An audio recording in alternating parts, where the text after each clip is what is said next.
Steelers Nation, how are we feeling today? The Pittsburgh Steelers are sharpening their focus and striving to improve every day, aiming to finish this season strong. With the playoffs locked in and the AFC North title within reach, the stakes couldn't be higher as we prepare to face the Baltimore Ravens on Saturday. Before diving into today's exclusive injury updates, let's show some Steelers spirit. Hit that like button, subscribe to the channel, and turn on notifications so you never miss a moment of the action. Now let's break down the latest developments and what they mean for this crucial matchup. This week, Steelers fans have been on edge waiting for updates on some key players. Head coach Mike Tomlin kept the suspense alive during his Monday press conference, stating that no one was immediately ruled out. But as the week unfolded, the injury report painted a mixed picture. 1. T.J. Watt. After sustaining an ankle injury against the Eagles, Watt has worked tirelessly to be ready for Saturday's showdown. He participated in limited practice sessions, and on Thursday, he expressed optimism about playing. "I'll have to see how I feel on Saturday, but I'm confident I'll be out there." Steelers Nation, breathe easy. Our defensive anchor looks set to suit up. 2. George Pickens. Unfortunately, our star wide receiver has been ruled out with a lingering hamstring injury. Pickens was instrumental in our Week 11 win over Baltimore, recording 89 yards on 8 catches. His absence will undoubtedly be felt. 3. Deshaun Elliott. Listed as doubtful, Elliott is dealing with a second consecutive missed game due to a hamstring issue. His ability to shut down the run game has been a cornerstone of our defense, making his potential absence a significant blow. 4. Justin Fields. Fields, who suffered an abdominal injury against the Eagles, has been ruled out. While his role has been limited this season, every player counts as we head into a brutal end-of-season stretch. 5. Larry Ogunjobi and Dante Jackson. Both are listed as questionable, with Jackson nursing a shoulder issue and Ogunjobi managing a toe injury. Jackson's 5 interceptions this season have been a bright spot, and losing him would further strain our secondary. The Ravens are no ordinary opponent. They're a team built on physicality and relentless pressure. Missing key players like Pickens and Elliott puts even more weight on the shoulders of the rest of the roster.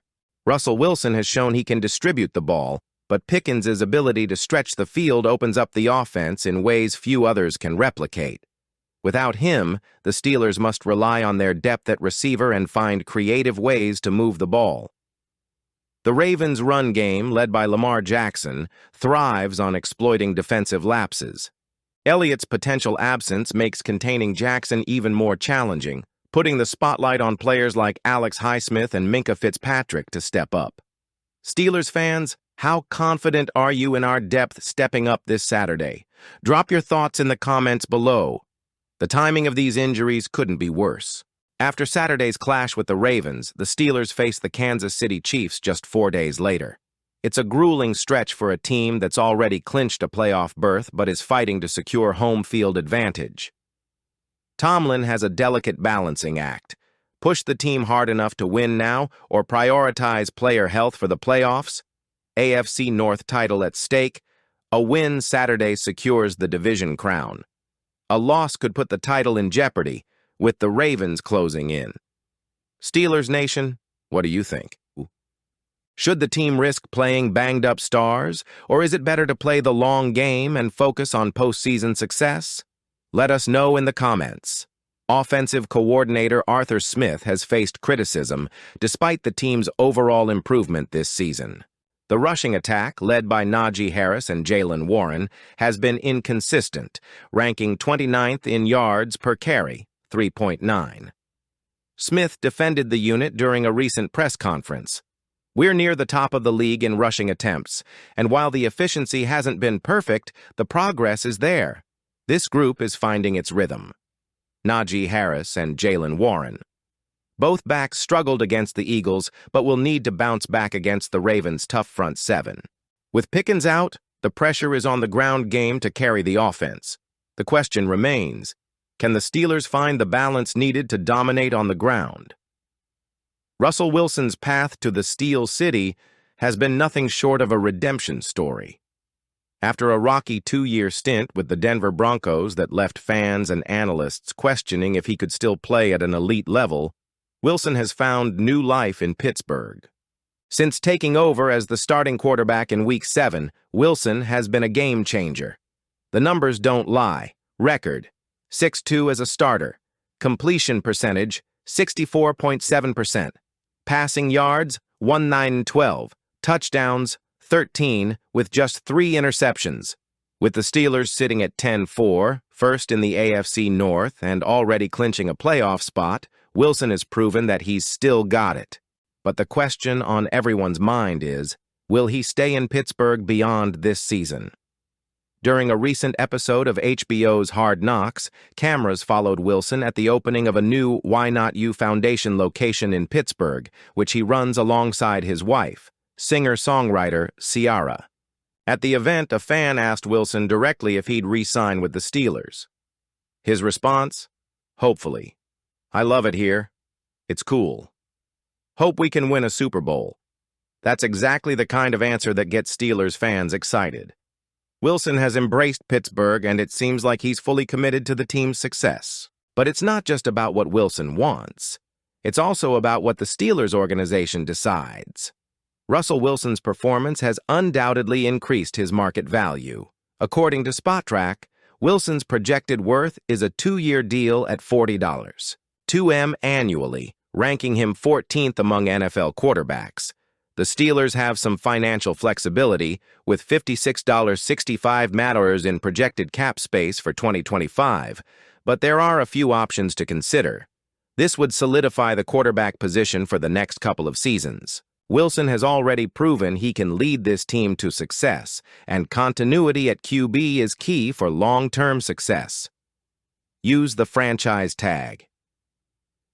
If the Steelers aren't ready to commit to a long-term deal, the franchise tag provides a way to keep Wilson for another year while evaluating his performance. Look to the NFL Draft. The 2025 draft class isn't particularly strong at QB. According to ESPN's Jordan Reed, only Cam Ward, Miami, and Shedeur Sanders, Colorado, have first-round grades. This lack of elite QB talent might make re-signing Wilson the safer bet. Steelers Nation, what do you think? Should the team lock in Wilson for a few more years or explore other options? Let us know in the comments. At 36, Wilson isn't showing signs of slowing down. In an interview with ESPN's Hannah Storm last month, Wilson said he hopes to play another 5 to 7 years. While that may be ambitious, his performance this season suggests he still has plenty left in the tank. Wilson's leadership on and off the field has been a huge asset for the Steelers. His ability to rally the team and perform in clutch moments has been critical to their success this season. The Steelers are in a strong position heading into the playoffs, but the decision about Wilson's future goes beyond this season. The Super Bowl window. With a talented roster and a resurgent Wilson, the Steelers are in win-now mode. Keeping Wilson could maximize their chances of contending for a championship over the next few years. Cap management. The Steelers need to be smart with their cap space, balancing investments in Wilson with other key areas of the team, like the offensive line and secondary. Steelers Nation, do you think re-signing Wilson is the right move to keep the team in Super Bowl contention? Let's rewind to Week 11 when the Steelers edged out an 18-16 victory over the Ravens. Chris Boswell's heroics. Boswell accounted for all the Steelers' points, kicking 6 field goals in a game where the offense failed to find the end zone. Defensive brilliance. The defense stepped up, shutting down Lamar Jackson and keeping Derrick Henry in check. This time, the Steelers will need more from their offense. Field goals might not cut it in Baltimore, especially without Pickens. Steelers Nation, what adjustments do you think the team needs to make to secure another win against the Ravens? We've covered a lot, but now it's your turn to weigh in. Here are some questions to get the conversation started. 1. How do you feel about TJ Watt's return? Is it worth the risk, or should the team be cautious with him? 2. What's your confidence level in the offense stepping up without George Pickens? 3. Who do you think will be the X factor for the Steelers on Saturday? Drop your answers in the comments below. We love hearing from you, and your passion fuels this community. Before you go, don't forget to like this video, subscribe to the channel, and hit that notification bell so you stay up to date on all things Steelers. Let's rally together and show our support as the team gears up for this critical game. Here we go, Steelers!